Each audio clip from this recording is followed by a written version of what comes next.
Hey, it's me Babs, and today I've decided to do a Q&A session to celebrate 1,000 followers on Instagram. So a while ago, I put out an AMA or Ask Me Anything on my Instagram story so that my followers could ask me anything about my art journey, fandoms, etc. for this video. So here are the questions. Let's start with this one by Antastrophe. Antastrophe asks, what's your art journey been like? How'd you get into it? Learning, or what art do you like to do? I started drawing when I was like 3 or 4. My first ever art that I can confidently recall were some Powerpuff Girls fan art I did on the family laptop's MS Paint. Then I was obsessed with Fun to Draw 3B tutorials and My Little Pony for a very long time, so that was what I mostly drew from age 5 to 9, I think. And that was when my love for drawing really kicked off with the Fun to Draw videos and me making comic strips with my primary school friends. I also did a whole lot of copying back then too. I copied book covers and tried realism cause why not? And for a while around primary 4 or when I was around 10, I was obsessed with doodling because my childhood friend Michelle was into doodling as well, and I got my inspiration from her. The first time I ever posted my art on Instagram was in 2019, and I only had a handful of friends from school following me. Then I started doing more fan art, this time of Haikyuu and Dragon Slayer and Balance Unlimited and Free, which was an embarrassing phase. My very first Instagram friends came from this stage of my art journey. So I focused more on fan art because it helped me find more people who like the same stuff as I do, and then the rest is history. Subaroons inquires, who are the biggest influences for your art style? Well, I had a lot of artists throughout my art journey who influenced my current art style. For starters, I used to do line art, and then one day I was like, hey, what if I don't? So I basically colored my line art to match skin and clothes, and it was like that for a while. Then Carmen Sandiego came and shook my world artistically. The smoothness of the lineless art and the character's anatomy really helped me mold the foundation of my new art style. I was really inspired by the way Kiko Mariyama's and Linda Fong's styles blended together so well and gave the Netflix Carmen Sandiego series its unique look. So that's where I got most of my anatomy and eye style from. Another artist that helped me find my art style was Komodo Kai on Instagram. I found her through her Carry On fan art, and I was amazed by how she did her lineless art and the way she draws hands too. Their style is so soft and fluid, and I really love the way they draw and color eyes. So I borrowed some of that softness and eye style and incorporated it into my own. Then I discovered baby carrot art through their pic crew, and that's how I got this facial structure. Until this point, I had no proper facial anatomy, and my eyes were always either lopsided or not eye-like, I guess. But I saw this tutorial from Baby Carrot Art, and it helped me tremendously. And then somehow my style evolved from those 4 main art inspirations. Yeah, that's a word now, art inspirations. And it's still growing and changing. The next question is by midnigh.tfistfight. Midnigh.tfistfight wants to know, what was that got you into art? And who would you say are some of your inspirations? Also, love your art. Aw, thank you. So, to answer your question, I've already answered these 2 questions in the previous one, so I'll just add some things here. As a kid, I relied heavily on others to kickstart my art journey, like tutorials and fan art, for example. I liked having the structure of knowing what exactly to draw next and not worry about designing the character, and just let the drawing do its job, I guess. Another artist who influenced my art style is Dozer Draws. Last year, I had the opportunity to read an advanced copy of Paper Planes by Jenny Wood, and the art caught my attention almost immediately. The coloring is so soft, and the line art is so textured and just very pleasing to the eye. But what shook my world was how the artist drew hands and fingers. I did a whole lot of studies with this, and I borrowed Dozer's style of drawing fingers, and that's how I improved drawing hands quickly.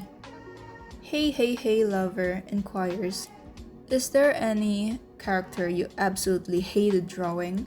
Well, this is kind of a hard one because I had to think long and hard about this. Picking from my two most active fandoms right now, which is the Magnus Archives and System of a Down, I would say that I find it hard to draw Tim from the Magnus Archives. I wouldn't go as far as saying that I hated drawing him, but he's just a difficult one for me to design. I've seen everyone's renditions of Tim Stoker and they're all different because of course, he's a podcast character and has no canon appearance details. But he's hard for me to visualize in my head and thus it's hard for me to come up with a design that suits him. His hair is like the nail in the coffin for me. Like, I cannot get his hair right for some reason. I was going for this laid-back Filipino co-worker vibes. And by the way, he's not Filipino, but I just smelled the Filipino blood in him.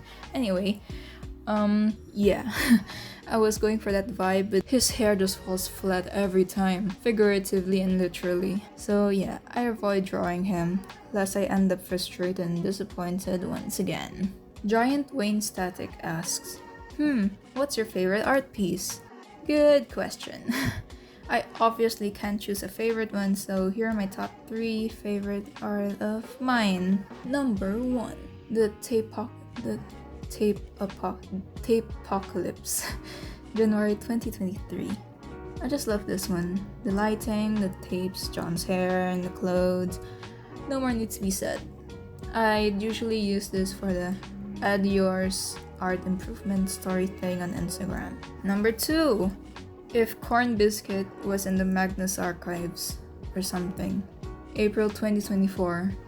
This was actually captioned Goth Gumball and Hip Hop Darwin, but make it dorky. I love the end result so much, even though I put this off for like a month or 2. Michael Distortion and Jerry Key will always be my favorite The Magnus Archives characters to draw, and this is my first favorite fanart of them, this one being my second favorite. And last but not least, 1K DTIYS. What? DTIYS. System of a Down version, August 2024. My favorite System of a Down fanart that I did so far. This is my second fanart of Darren and Chavo, and it's such a big improvement from my very first System fanart, which also featured them. I like how loose I was with the facial proportions in this one, while still capturing their likeness. So yeah, those are my top 3, and they will probably change in the coming years.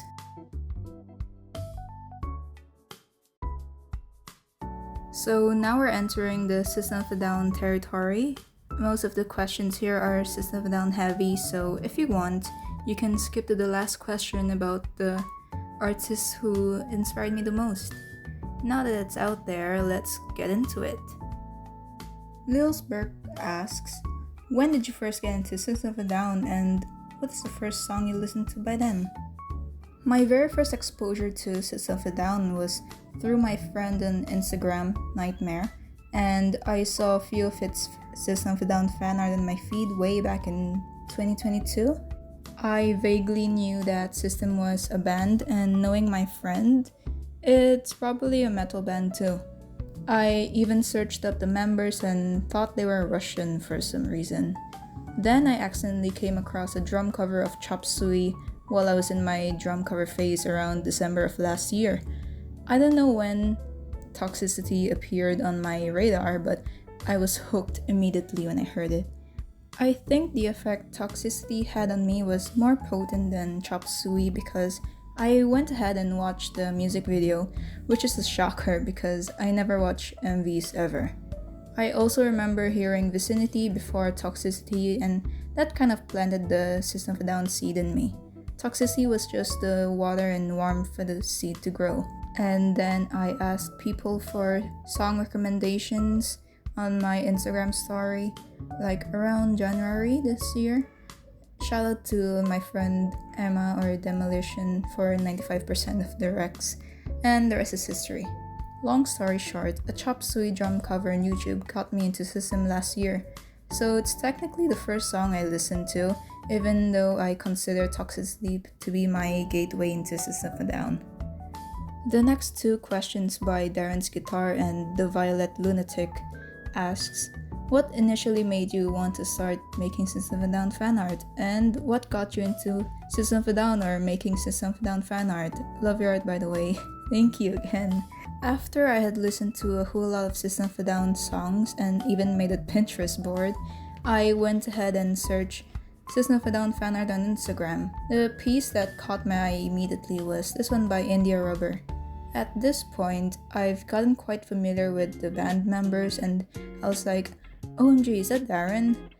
And then I saw this one and just about collapsed on the floor. I wanted to do fan art of System as well, so I just tried to copy pictures of them without stylizing yet. And after more experimentation, I did my first fan art. Then I started following more System of a Down artists and came across Scribbles of a Down. At the time, he was kind of a small account with like 20 posts and maybe just more than 150 followers. This one doodle stuck with me and I tried to draw this from memory during my exam, which gave rise to my first doodle style. Then I had an idea of creating a whole account just for the silly System of a Down doodles because I kind of wanted my main account to be polished and stuff. So yeah, after that, I just kind of experimented with that style more, like making the hands more blocky and drawing bigger eyes and using more curved lines, until I arrived at my current doodle style. So I would like to thank India Rubber for changing my life with that Darren Ophelia art, and Scribbles of a Down for inspiring me to start a fan art account. I'll never forget this moment. Thank you guys. This next question by systemofadurian is kind of heavy. Congrats! Now put yourself in John, Shavo, and Darren's shoes. How did you react to Serj's book? This is a hard one. But first, a disclaimer. I'm not forcing any opinions on the members of System of a Down. This is purely what I think they would react to Serj's memoir. If you didn't know, Serj Tankian, the lead singer of System, published a memoir detailing his personal life, political views, philosophy and spirituality, the Armenian genocide and how it affected his family and millions of Armenians, and his experience with System. There's a good chunk of Darren bashing in the book, that's for sure. I don't know what Serj and Darren's relationship is like right now, and I don't know if Darren ever read his book. If I were Darren, I would be hurt, of course. I mean, I just found out through Serj's book that Darren's kind of a control freak, so maybe Darren would react a little differently than I would if I were him. But to be honest, I'm with Darren in this one. Of course, he'd be overprotective of how System songs should be like. He was merely trying to keep the spirit of the songs alive. And when Serj wanted to do this own stuff, that spirit was kind of dying off, so Darren had to rein him in to make System sound like it's prime again. The creative differences will never be gone, and I understand that from both Serj and Darren's point of view. So that's why I really don't expect another album in the future. So I think Darren, if he ever read Serj's book, would feel frustrated but also kind of tired of the same fights over creative difference happening. Shavo would feel guilty after wanting to sue Serj before the Ozfest, so there's that. But I'm sure Serj and Shavo have put that incident aside and have been very friendly towards each other. I mean, I can't imagine holding a grudge against Shavo. He's the kind of guy that gets along with everyone and stays out of any conflict. I mean, he worked at a flower shop before System of a Down, so there's that. I don't know how that's relevant, but I must point that out. And yeah, I think Shavo would appreciate Serj's philosophy, and maybe I can imagine him meditating or something. John, on the other hand, just loves the book. I know he's a right-winger and a bigot, but I think he'd take Serj's political views into consideration and yada yada yada. I'm sorry, but all I'm thinking of right now is Serj describing John as Tarzan-like, and this particular line, slapped his meaty hands on the table, just takes me out every time. Anyway, John's a gym rat and a bookworm, so there's that. He loves the book. The end. And that about sums up my thoughts on how the other System of a Down members might have reacted to Serj's book.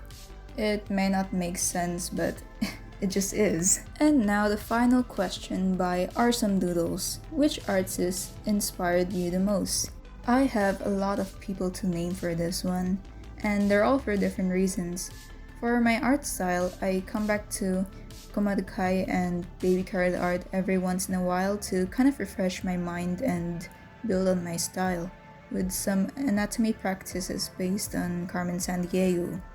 For my sketchbook pieces, I look up to Alterme art, baby carrot art, Caroline art, and Static Bull on YouTube for inspiration. I've been watching a whole lot of sketchbook tours these past few months, and their videos help me come up with drawing ideas and more fun ways to fill up my sketchbook. And I have a special place in my heart for my fellow artists from my two most active fandoms who continue to deliver on their art and inspire many others, including myself.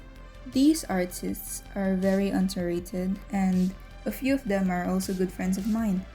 There are a lot of them, but a few I'm comfortable mentioning are aresomedoodles, Potato Lard But Not, Gentle, Scribbles of a Down, Soy Milk, Clavy Doodle, and Roseburst. If any of you are watching this, well, I'm just embarrassed right now, but I'm really thankful for y'all. Your art just amazing. Thank you for everything. So that's the last question, and those are all the questions from my Q&A. By the way, the speed paints in this video are actually my 1K DTIYS pieces. If you're interested in joining, you can check out the post in my Instagram or the details in the description.